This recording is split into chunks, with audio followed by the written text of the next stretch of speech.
ಕರ್ನಾಟಕದ ಸ್ಪೆಷಲ್ ಖಾರ ಬಾತು, ಅದ್ರ ಜೊತೆಗೆ ನೀರು ಚಟ್ನಿ ಹಾಕೊಂಡು ತಿಂತಾ ಇದ್ರಂತೂ ಅಲ್ಟಿಮೇಟ್ ಟೇಸ್ಟ್. ಇದು ನನ್ನ ಫೇವ್ರೆಟ್ ತಿಂಡಿ ಆಗಿದೆ. ಮೊದಲಿಗೆ 1 ಕಪ್ ಅಷ್ಟು ಬಾಂಬೆ ರವಾನ 1 ಸ್ಪೂನ್ ಎಣ್ಣೆ ಹಾಕಿ ಅದನ್ನು ಚೆನ್ನಾಗಿ ಘಮ ಬರೋವರೆಗೂ ಹುರಿದು ಒಂದು ಪ್ಲೇಟಿಗೆ ಹಾಕಿ ತೆಗೆದಿಟ್ಕೊಳ್ಳಿ. ನಂತರ ಅದೇ ಕಡಾಯಿಯಲ್ಲಿ ಎಣ್ಣೆ ಹಾಕಿ ಗೋಡಂಬಿ ಹಾಕಿ ಅದನ್ನು ಫಸ್ಟ್ ಫ್ರೈ ಮಾಡಿಕೊಂಡು ಇದನ್ನು ಒಂದು ಚಿಕ್ಕ ಪ್ಲೇಟಿಗೆ ಹಾಕಿ ಎತ್ತಿಕೊಳ್ಳಿ. ಇವಾಗ ಅದೇ ಎಣ್ಣೆಯಲ್ಲಿ 1 ಸ್ಪೂನ್ ಅಷ್ಟು ಕಡಲೆಬೇಳೆ, ಉದ್ದಿನಬೇಳೆ, ಜೀರಿಗೆ, ಸಾಸಿವೆನ ಹಾಕಿ ಮೊದಲು ಫ್ರೈ ಮಾಡ್ಕೋಬೇಕು.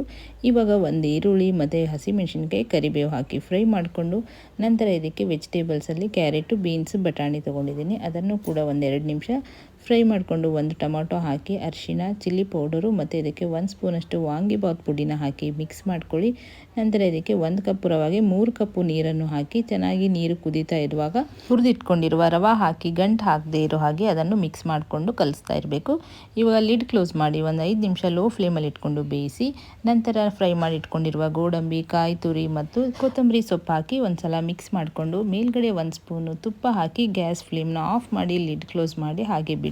ಇವಾಗ ಇದ್ರ ಜೊತೆಗೆ ಒಂದು ಕ್ವಿಕ್ ಆದ ನೀರು ಚಟ್ನಿ ಮಾಡ್ಕೊಳ್ಳೋಣ. ತೆಂಗಿನಕಾಯಿ ತುರಿ, ಹಸಿಮೆಣಸಿನಕಾಯಿ, ಶುಂಠಿ, ಪುಟಾಣಿ ಮತ್ತು ಕೊತ್ತಂಬರಿ ಸೊಪ್ಪು ಹಾಕಿ ರುಚಿಗೆ ತಕ್ಕಷ್ಟು ಉಪ್ಪನ್ನು ಹಾಕಿ ಇದನ್ನು ಸ್ವಲ್ಪ ನೀರು ಹಾಕಿ ನುಣ್ಣಗೆ ರುಬ್ಕೊಂಡು ಒಗ್ಗರಣೆ ಕೊಟ್ಟರೆ ನೀರು ಚಟ್ನಿ ರೆಡಿ ಆಗುತ್ತೆ. ಹೀಗೆ ಬಿಸಿ ಬಿಸಿಯಾದ ಖಾರ ಬಾತು ಜೊತೆಗೆ ನೀರು ಚಟ್ನಿ ಹಾಕೊಂಡು ತಿನ್ನೋದು ಯಾರ್ಯಾರಿಗೆ ಇಷ್ಟ ಆಗುತ್ತೆ ಅಂತ ಕಮೆಂಟ್ ಹಾಕಿ. ವಿಡಿಯೋ ಇಷ್ಟ ಆದರೆ ಲೈಕ್ ಮತ್ತು ಫಾಲೋ ಮಾಡೋದನ್ನು ಮರಿಬೇಡಿ.